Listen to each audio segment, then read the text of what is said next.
Lanjut, ini tadi loh yang disebut anti-meme. Jadi anti-meme itu cara berpikir silogistik, silogisme, tapi diringkas, tidak dipanjangkan. Jadi contohnya begini. Di situ saya kasih contoh ya.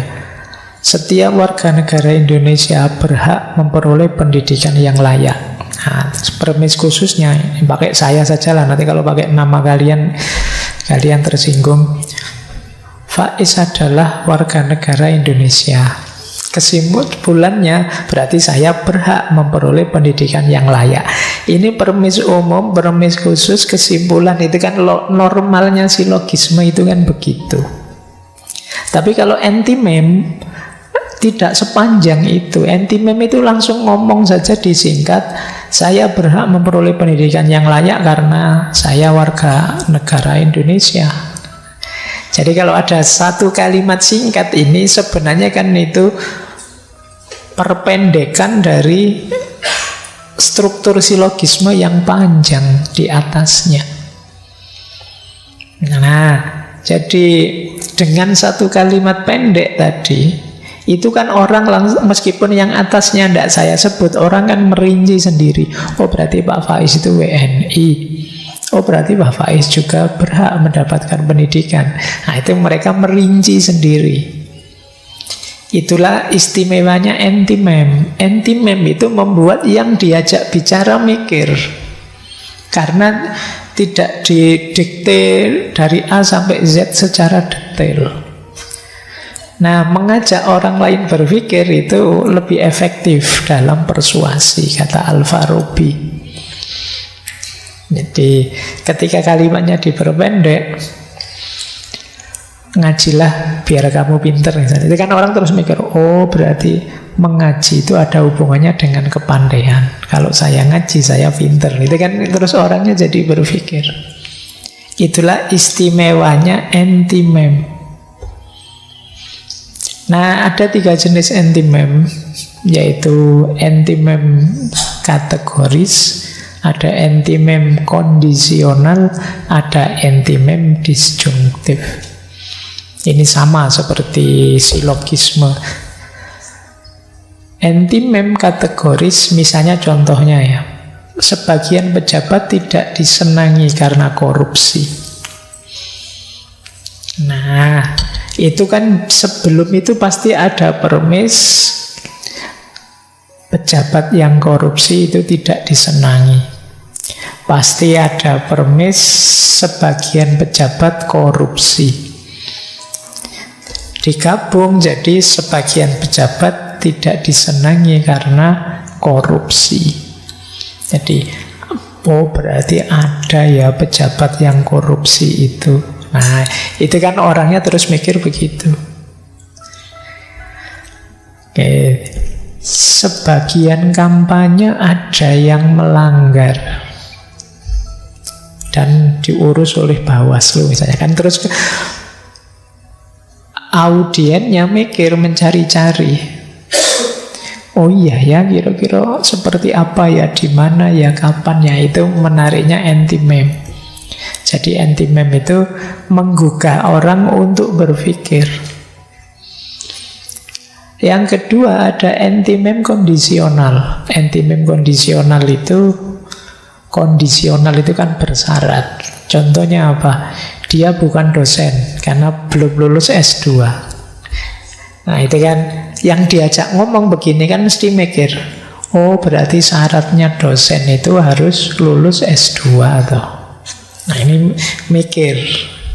Tidak hanya pasif menerima, tapi juga pikirannya jalan. Itulah istimewanya anti-meme kondisional. Atau anti-meme disjunktif. Disjunktif itu satu di antara dua. Yo kalau Rebu malam gini, Pak Faiz kalau tidak di rumah ya di masjid, di MJS misalnya. Ternyata di MJS berarti tidak di rumah itu. Oh Pak Faiz di kampus atau di masjid, karena tidak ada itu di rumah waktu saya lihat. Nah ini kan mancing orang berpikir, kapan saya di rumah, kapan saya di masjid. Ini anti-meme disjunktif. Jadi anti-meme bagian dari persuasi yang bisa mengajak orang berpikir. Makanya kata Al-Farabi, komponen anti-meme membuat orang mendengarkan pidato jadi menyenangkan, ngajak mikir. Tidak hanya ngajak ketawa-ketawa, tidak hanya melongo dikasih tahu, tapi pikirannya berjalan. Dengan mengundang mereka untuk memberikan argumen yang hilang. Anti-meme memupuk ikatan keintiman antara pembaca atau penulis dan audien. Audien secara aktif terlibat dalam pembuatan pesan bersama, terutama pesan yang mencerminkan keyakinan dan prasangka mereka. Lebih mungkin merasakan kebenaran apa yang diperdebatkan dibandingkan yang tidak.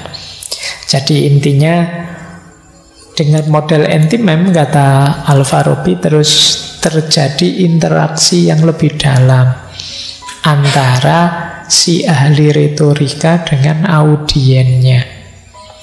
Tentu saja ada banyak strategi 12 tadi selain anti-meme, cuma ya sayangnya waktunya. Saya hanya bisa menjelaskan sampai di sini, sisanya belajar sendiri ya. Baca sendiri. Ya masing-masing gaya yang 12 tadi ada keistimewaannya.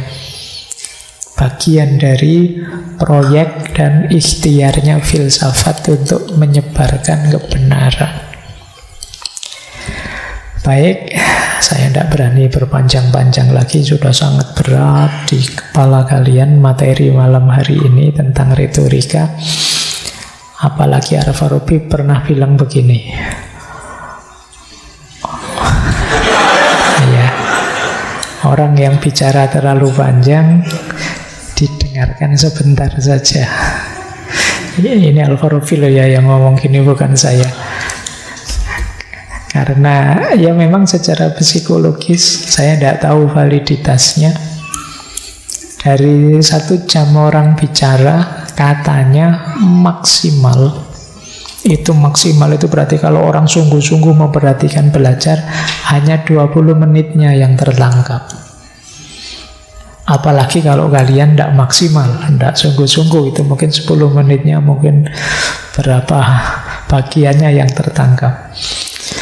Tapi yang jelas ini kata Al-Farabi, nanti biar dibikin tulisan di masjid itu depan yang besar ini, biar khotibnya tidak panjang-panjang kalau Jumatan itu.